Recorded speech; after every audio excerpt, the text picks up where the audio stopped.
Hi, welcome to a new video, and we're back with Project Cars 3.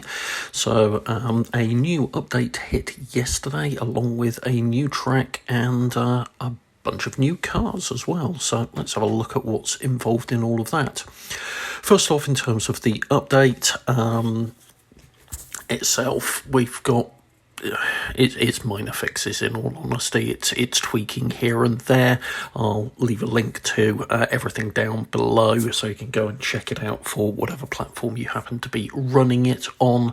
But there's certainly nothing major from the listings that I can see in there. Nothing serious anyway.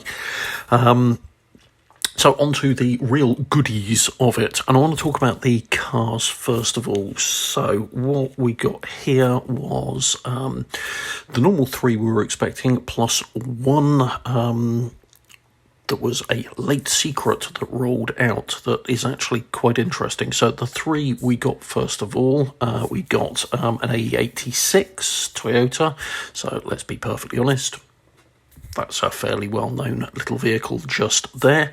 We got a Nissan Silvia S15 and we got a 370Z. That's what was in the power pack, but there was also a bonus thrown in as well, which is the new Nissan Z Proto, which effectively is the prototype for the upcoming Nissan 400Z, the latest in the Z series. Now, I've always had a soft spot for the Z series. I've always had a particular soft spot for the 240Z and its successors. The 300 series were a bit, but the 350 and 370, it was never perfect, and that was part of its charm.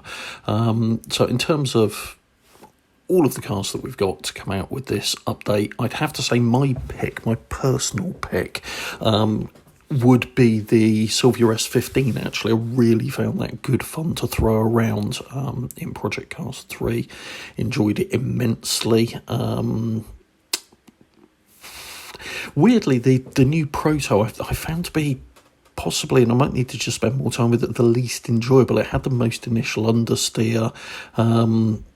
It was the quickest, definitely, but no, just didn't gel with it. It still looks great though. It really does look great. And I'm not 100% sold on the digital dash, which I know is a weird thing to obsess over or even to fix on, but yeah, not 100% sold on that. Liked the S15 a lot though.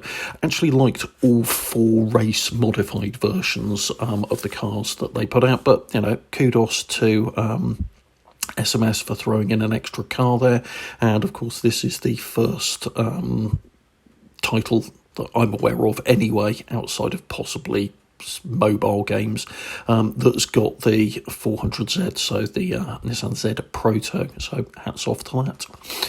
We then got a new track, Lake Valley Speedway. So this is a fictional track from SMS. It's the first fictional track that we've got in the season pass. The other two we've had so far have been real-world tracks, and you don't need to buy the DLC to get the track. With the DLC, get the cars. Track is free. You get four layouts on this. There's a figure 8, but it's a bridge, not a crossover, so no crashing. Not via that anyway.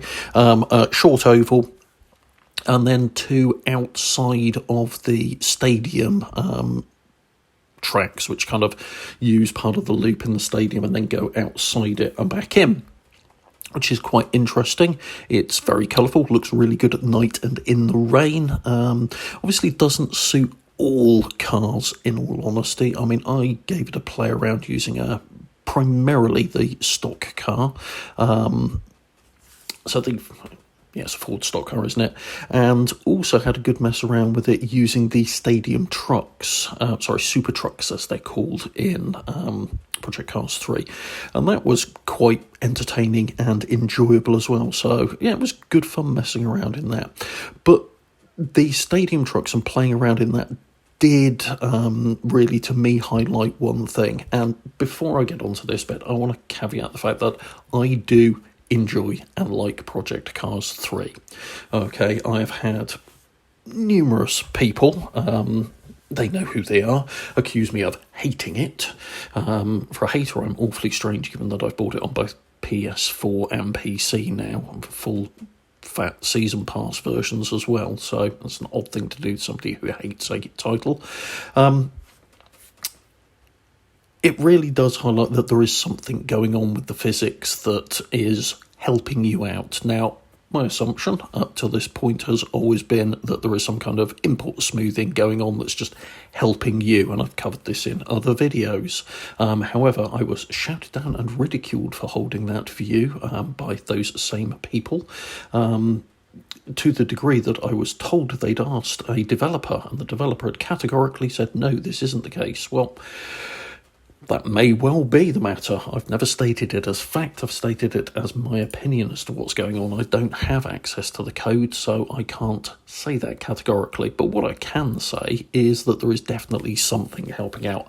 Either that, or I am a world's natural at holding a 500 bhp plus stadium truck sideways and correcting it in the rain whilst driving like a bit of an idiot, because never dropped it. It's very easy to catch, as is every car in Project Cars 3. So there is something helping you out here, and people can deny it if you want, but, you know, either that or reality is a lot harder than it should be is the only conclusion I can come to there. But I'm sure I shall receive some abuse for this as well, or some more ridiculing. It'll be jolly good fun. I quite enjoy it. I don't really have a problem with people disagreeing with my view if they want. That's entirely their remit. It doesn't stop me enjoying Project Cars 3 for what it is either, which is a fun game. It's got its issues without a shadow of a doubt, but it's still a fun little title. So yeah, that's a look at the update, the new track and the new content for Project Cars 3. If you found this video interesting, please do hit the like and subscribe buttons, and if you want to be notified when new content gets uploaded, simply hit the bell icon to be notified when new videos arrive. Thanks very much. Take care.